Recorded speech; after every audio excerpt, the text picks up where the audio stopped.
Hello and welcome back दोस्तों, मैं जुगल आर्य आप सभी का एक बार और अपने यूट्यूब चैनल में हार्दिक स्वागत करता हूं। यदि अभी तक आपने हमारे चैनल को सब्सक्राइब नहीं किया है तो चैनल को सब्सक्राइब कर दे, बेल आइकन को प्रेस कर दे ताकि नई वीडियोस की अपडेट आपको मिलती रहे।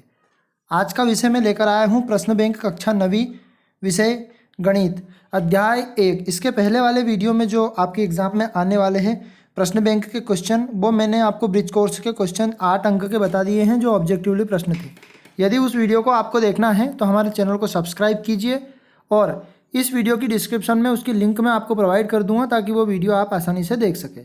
अब आप लोगों का ज़्यादा समय ना लेते हुए मैं अध्याय 1 संख्या पद्धति को आपको कवर करवाने वाला हूँ, जिसमें से आपके दो तो विकल्प आने वाले हैं और दो दो अंक के दो प्रश्न, टोटल मिला के 6 अंक आपके आने वाले हैं। पहला वाला प्रश्न हम पढ़ते हैं। पहले वाले प्रश्न का पहला ऑब्जेक्टिव, एक परिमेय संख्या तथा एक अपरिमेय संख्या का योगफल या अंतर क्या होगा। मतलब यदि कोई सी भी परिमेय संख्या यानी 1/2 या 2/4 इस प्रकार की परिमेय संख्या को यदि जोड़ें या घटाएं तो उसका योगफल क्या होगा। तो इसका एक अपरिमेय संख्या प्राप्त होगी यदि, क्योंकि एक परिमेय संख्या में यदि अपरिमेय संख्या जोड़ दी जाए तो वह अपरिमेय संख्या प्राप्त होती है, या घटा दी जाए तो भी वहाँ अपरिमेय संख्या प्राप्त होती है। अगला वाला देखते हैं, निम्नलिखित में से कौन सी संख्या अपरिमेय संख्या है। सीधा सीधा अपरिमेय संख्या यानी कि जो रूट के अंदर हो या उसका भाग लगाने पर वो बार बार दोहराती हो, वो आपकी अपरिमेय संख्या कहलाती है। तो पहले वाला का हम दूसरे वाले का देखते हैं। पहले वाले में यदि इसको कोष्टक में देखते हैं तो ये 23 से 23 कैंसिल हो जाएगा, 3 बचेगा, 3 एक परिमेय संख्या है। यहाँ √7 से √7 कैंसिल हो जाएगा, 2/7 क्या है, एक परिमेय संख्या है। अगला वाला जो इसका ऑप्शन देखते हैं सा वाला, यदि हर का परिमेयकरण भी करते हैं इसका तो भी यहाँ पर वापस से बटे में ही आएगा, और बटे में आने के साथ साथ यदि इसका भाग लगाते हैं तो ये दशमलव में आएगा। तो ये इसका ऑप्शन नंबर सा वाला सही रहेगा। और अगला वाला देखते हैं तो ये √5 से √5 कैंसिल हो जाएगा, तो बचेगा 3 और 2 5, तो इसका सा वाला ऑप्शन सही रहेगा। ये आपको एक्सप्लेन सहित मैंने बता दिया। अब तीसरा वाला पढ़ते हैं। यदि a बड़ा है 0 से, एक वास्तविक संख्या है, तो p और q परिमेय संख्या है, तब निम्न में से कौन सा सत्य कथन होगा। उसने कहा है a बड़ा है 0 से और एक वास्तविक संख्या है, तो p और q जो आपका है वो क्या रहेगा तीसरे वाले का। तो तीसरे वाले का ऑप्शन मैं आपको बता देता हूँ। तीसरे वाले का ऑप्शन नंबर सा सही रहेगा। क्यों? क्योंकि यदि आधार आधार समान होती हैं तो घाते घाते जुड़ जाती है, लेकिन ये भाग में है तो ये गलत बता रहा है।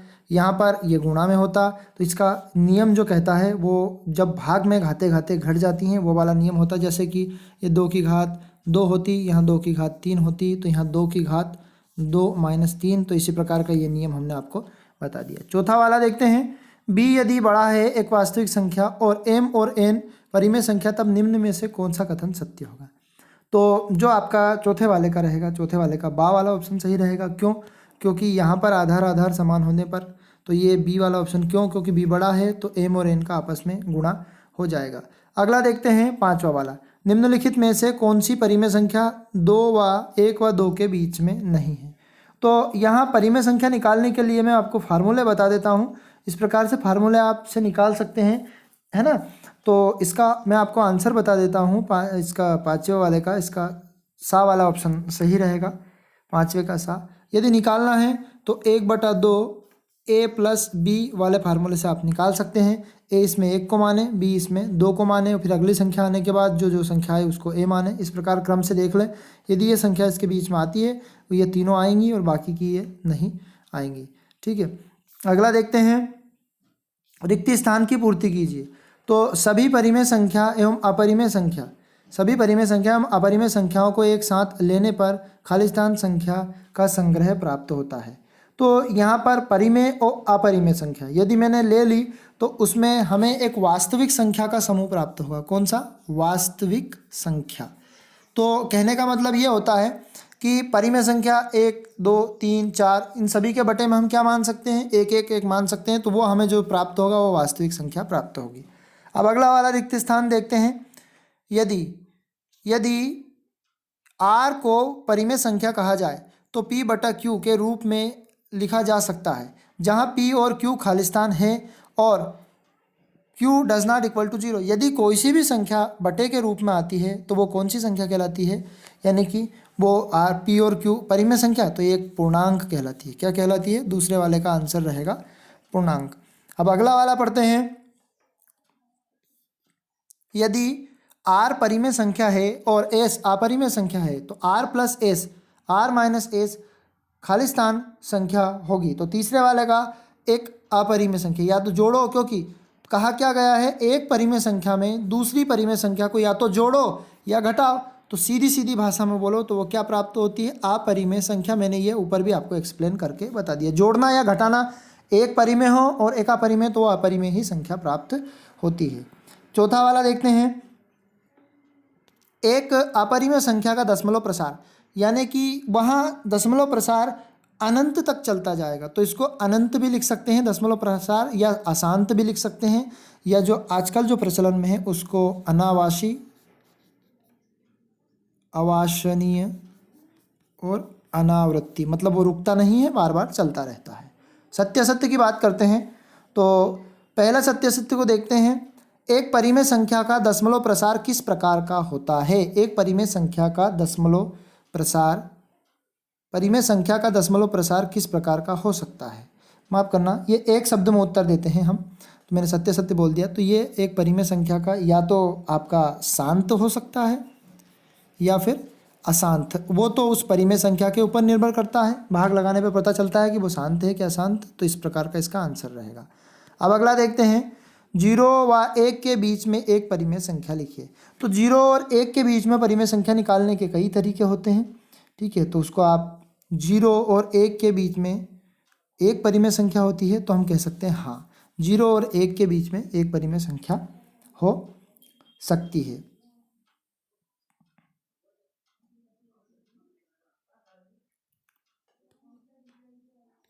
माफ़ करना, इसमें किन्हीं भी दो परिमेय संख्याओं के बीच में अनंत परिमेय संख्या होती है, तो हम यहाँ पर लिखेंगे अनंत परिमेय संख्या। अब अगला देखते हैं, क्या 0.142678 एक परिमेय संख्या है। तो हम कह सकते हैं हाँ, क्योंकि इसके दशमलव के बाद ये अनंत पर रुका हुआ नहीं जा रहा है, तो ये इसका दशमलव यदि हटाएंगे तो दशमलव के बाद जितने भी अंक है 1 2 3 4 5 6, तो इस प्रकार से 6 जीरो हम यहाँ पर लगा देंगे, तो ये परिमेय संख्या कहलाएगी। √6 को 2√5 से गुणा करने पर क्या मान प्राप्त होता है, तो मैं आपको गुणा करके बता देता हूँ। 6√5 इंटू 2√5।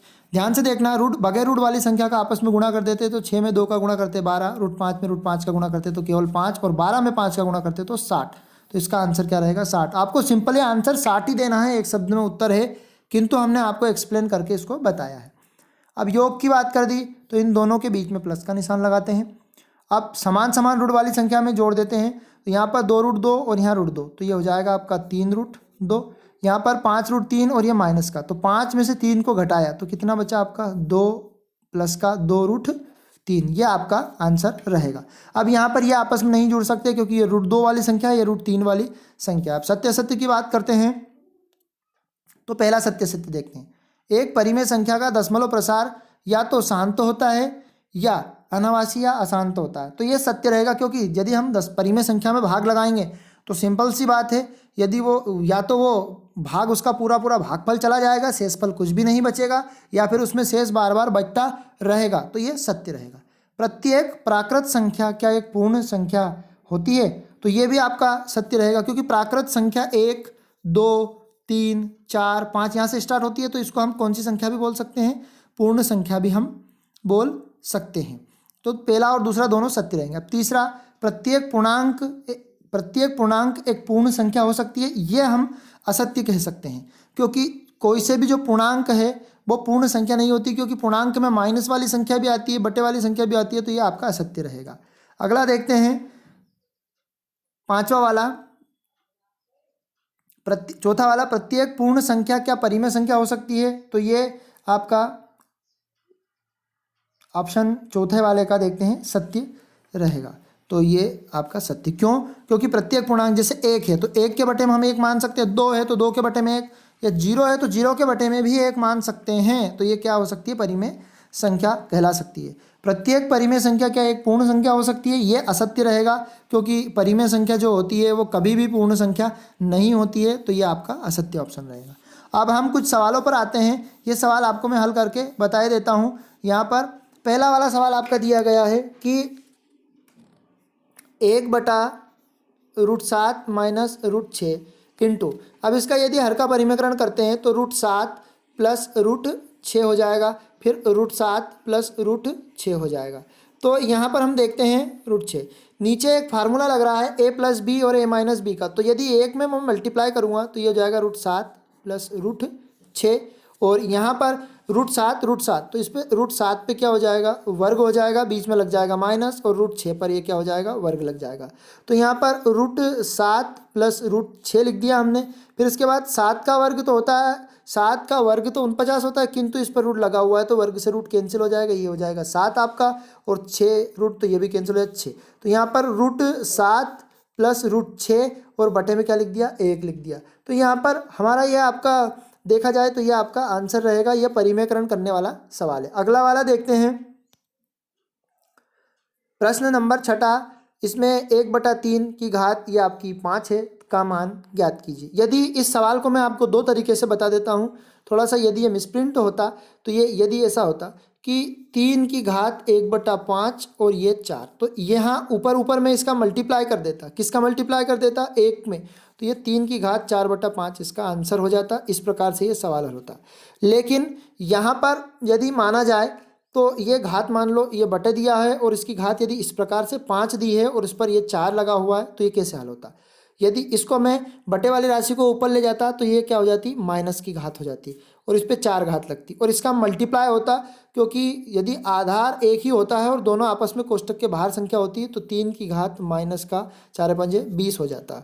ठीक है, अब अगला वाला आंसर देखते हैं। सरल कीजिए, सरल करना है, आपस में इनका मल्टीप्लाई करना है। तो पहले 5 का गुणा मैं 3 में कर देता हूँ तो वो बन जाता है 15। फिर 5 का गुणा मैं 2√2 में कर देता हूँ तो ये बाहर वाली संख्या में होगा, तो 5 दूने 10 √2 हो जाएगा। फिर बीच में दोनों के बीच में प्लस का निशान लगा हुआ है। 7 का गुणा 3 में कर देता हूँ तो 3 रूट आपका कितना हो जाए, 3 रूट आपका 7 हो जाएगा। फिर 7 का गुणा इसमें कर देता हूँ तो रूट वाली संख्या में रूट वाले गुणा हो जाएगा, तो 7 का 2 में गुणा किया तो ये आपका 14 बन जाएगा। अब ऐसी कोई सी भी संख्या नहीं है जो समान आधार वाली या समान गुणांक वाली संख्या है तो जुड़ जाए, तो इसका आंसर रहेगा 15 + 16 √2 + 3 √7 + √2 √14, ये आपका आंसर रहेगा। फिर अगला वाला देखते हैं 8वां क्वेश्चन। तो 8वें क्वेश्चन को भी सरल करना है, मतलब परिमेयकरण वाला सवाल है। तो सवाल यहाँ पर देखते हैं, 5 बटा हो जाएगा आपका √3 माइनस √5। इसका परिमेयकरण करते हैं तो इसको कोष्टक में बना के, परिमेयकरण में हमेशा ध्यान रखना है यदि माइनस है तो प्लस और प्लस है तो माइनस हो जाएगा आपका मान। तो यहाँ पर 3√3 प्लस √5 ये हो जाएगा। अब नीचे तो वही नियम, यहाँ पर हम 5 सीधा लिख देंगे इसके साथ में, और √3 प्लस √5। नीचे कौन सा नियम, a का वर्ग प्लस b का वर्ग, तो ये a बनेगा आपका, तो ये हो जाएगा आपका √3 का वर्ग माइनस ये हो जाएगा आपका √5 का वर्ग। तो देखते हैं ऊपर वाला तो सेम मान ऐसा कैसे रहेगा। अब बटे वाला मैं हल करके बता देता हूँ। तो √3 का वर्ग, तो वर्ग से रूट क्या हो जाएगा आपका, कैंसिल हो जाएगा, तो वर्ग से रूट कैंसिल होगा तो आपका 3 बचेगा, और यहाँ पर 5, तो 3 में से 5 गया तो 2 बचा, तो ये आपका माइनस का 2 बचा। तो इसका आंसर रहेगा माइनस का 5/2, और रूट के अंदर आपका 3 प्लस √5। तो यहाँ से हमने सवाल स्टार्ट किया था, हर का परिमेयकरण करने के बाद यहाँ किया, अगली स्टेप यहाँ, और ये स्टेप आपकी पूरी ऐसी कैसी सेम हो जाएगी, बटे में लिख दिया, ये आपका आंसर रहेगा। अब अगला क्वेश्चन देखते हैं, 9वां क्वेश्चन। 9वें क्वेश्चन को सरल करना है तो इन दोनों कोष्टक के बीच में गुणा का निशान है, तो हम इसको सोल्व करके आपको बता ही देते हैं। तो यहाँ पर आपको लिखा हुआ है √3, फिर यहाँ पर लिखा हुआ है माइनस का √5। अगली वाली स्टेप में तो मैं प्लस का लगा हुआ है तो √3 को मैं पहले लिख देता हूँ, प्लस √5 को मैं बाद में लिख देता हूँ। यहाँ पर एक फार्मूला याद आता है हमें, a माइनस बी और a प्लस बी, यानी ये फार्मूला बनता है आपका a का वर्ग माइनस b का वर्ग। तो इसमें a तो हो जाएगा आपका √3 और b हो जाएगा आपका √5। तो यहाँ पर a का वर्ग मतलब √3 का वर्ग, वर्ग से रूट तो कैंसिल हो जाएगा, तो ये 3 ही बचेगा, और √5 मतलब आपका बचेगा केवल 5। 3 में से 5 को हम यदि घटाते हैं तो माइनस का आपका 2, ये आंसर आ जाता है। तो इसी प्रकार से आपका सवाल हल हो जाता है। अगला देखते हैं 10वां वाला क्वेश्चन। तो 10वां वाला क्वेश्चन में लिखा हुआ है आपका √5 प्लस 2 √2, और इस पर क्या लगा हुआ है, होल वर्ग। तो एक फार्मूला याद आता है a प्लस बी का होल वर्ग। तो a प्लस बी के होल वर्ग को यदि खोलते हैं तो a का वर्ग प्लस b का वर्ग प्लस 2ab। एक ही जगह पे यहाँ पर 5 लिख देते हैं, तो √5 का वर्ग प्लस √2 का वर्ग प्लस 2 इंटू √5 इंटू √2। तो यहाँ पर वर्ग से रूट आपका क्या हो जाता है, कैंसिल, तो ये बचता है आपका 5, और यहाँ वर्ग से रूट कैंसिल हो जाता है, तो ये बचता है आपका 2, और यहाँ पर प्लस करके 2 और 5 दोनों बन जाता है आपका 10। तो ये 5 और 2 ये आपस में जुड़ जाते हैं, 7 प्लस हो जाएगा आपका 2√10। ये आपका आंसर रहेगा होल वर्ग के फार्मूले से खोल के। अब अगला 11वां वाला क्वेश्चन देखते हैं। तो 11वें वाले क्वेश्चन में आपको लिखा हुआ है 64 की घात 1/2। तो एक नियम यहाँ कहता है कि 64 को यदि मैं 8 से 2 बार डिवाइड कर दूँ तो 8 का वर्ग करके इसको 2 कर दूँ और 2 से 2 इसको कैंसिल कर दूँ, तो ये आपका क्या आ जाएगा, 8 इसका आंसर हो जाएगा। ठीक है, अगला देखते हैं 32। तो 32 के जब फैक्टर में निकालता हूँ तो 2 गुणित 2 गुणित 2 गुणित 2 गुणित 2 कितनी बार आ जाएगा, ये 5 बार, और इसकी घात 2 बटा कितनी 5। तो इसको मैं 2 की घात 5 और यहाँ 2/5, 5 से 5 क्या हो जाएगा कैंसिल, और 2 का वर्ग 2 का 2 में गुणा करेंगे तो ये आपका हो जाएगा 4। देखो इस 2 में 2 नहीं, 2 को 2 बार लिख के गुणा किया है तो ये 4 प्राप्त हुआ है, ये आपका आंसर। अगला वाला देखते हैं 125 वाला, तीसरा वाला। तो 125 के जब फैक्टर किए तो 55 25 और 25 इंटू 5 125 की पावर 1/3। तो ये 5 की घात 3 और ये हो जाएगा 1/3। ये 3 से 3 क्या हो जाएगा कैंसिल, और ये आपका आंसर क्या रहेगा 5। अगला देखते हैं, यहाँ पर हम देखते हैं 16 का। तो 16 को कितनी बार, 2 दूना 4 दूना 8 और दूना 16, और यह इसकी घात कितनी हो जाएगी 3/4। अब यहाँ 2 की घात 4, क्योंकि 4 बार 2 है, और यहाँ पर 3/4, 4 से 4 क्या हो जाएगा कैंसिल, 2 की घात 3, यानी 2 को कितनी बार लिख सकते हैं हम 3 बार, 2 गुणित 2 गुणित 2, तो 2 दून 4 दूना 8, इसका आंसर क्या रहेगा 8। तो हमने 11वां क्वेश्चन हल कर लिया। अब 12वें क्वेश्चन की तरफ बढ़ते हैं, सरल कीजिए। तो 12वें क्वेश्चन में हमारा क्या दिया हुआ है कि 2 की घात 2/3 इंटू 2 की घात 1/5। यदि आधार आधार समान होते तो घाती घाते जुड़ जाती है। तो यहाँ 2 की घात 2/3, फिर इसमें काय का निशान लगा देंगे प्लस का, क्योंकि आधार आधार समान है, फिर 1/5। तो ये आधार तो ऐसा कैसा लिख देंगे, इसका एलसीएम कितना आ जाएगा 5, 5 नहीं 15, क्योंकि 3 और 5 का एलसीएम, तो 3 पंजे 15, 5 दोनों हो जाएगा आपका 10, और ये हो जाएगा आपका 5 3 15 और 1 1 1, तो कितना हो गया ये 13। तो 2 की घात 10 और 3 13, 13 बटा कितना 15, ये आपका आंसर रहेगा। ये कुछ नियम हैं, इनके वीडियो हमने पहले बना दिए, वो हमारे चैनल पर सब्सक्राइब कर कर आप उनको देख सकते हैं। अगला वाला देखते हैं, दूसरा वाला। यहाँ पर आपका लिखा हुआ है 3, ये जैसे 3 की घात, तो यहाँ पर जो ऊपर घात है तो इसमें सीधा सीधा इसका मल्टीप्लाई हो जाएगा 1 में, तो 7 बटा ये 3 हो जाएगा, ये आपका आंसर रहेगा। अगला देखते हैं, ये भी गुणा। अब जब आधार आधार असमान है तो एक नियम इनका आपस में, और घाते समान है, तो घाते समान है तो दोनों 7 इंटू 8 की पावर 1/2 हो जाएगी, और 7 8 ये क्या हो जाएंगे आपके 56 हो जाएंगे, 56 की घात 1/2, और ये आपका आंसर। फिर 13वां वाला देखते हैं। 13वें में कहा गया है 1 और 2 के बीच की 5 परिमेय संख्या। तो यदि हम इसको स्ट्रिक्टली हल करना चाहते हैं तो कभी भी जैसे 5 परिमेय संख्या बोल दी तो 5 में हम 1 जोड़ देते हैं तो बन जाता कितना 6। तो जो 1 है, 1 में 6 का गुणा करके 6 का भाग लगा देते हैं। इसी प्रकार यहाँ पर 2 में 6 का गुणा करके 6 का भाग लगा देते हैं। इनके बीच की परिमेय संख्या हमें निकालनी है, तो ये तो हो जाएगा 6 बटा मतलब 6, और ये हो जाएगा आपका 12/6।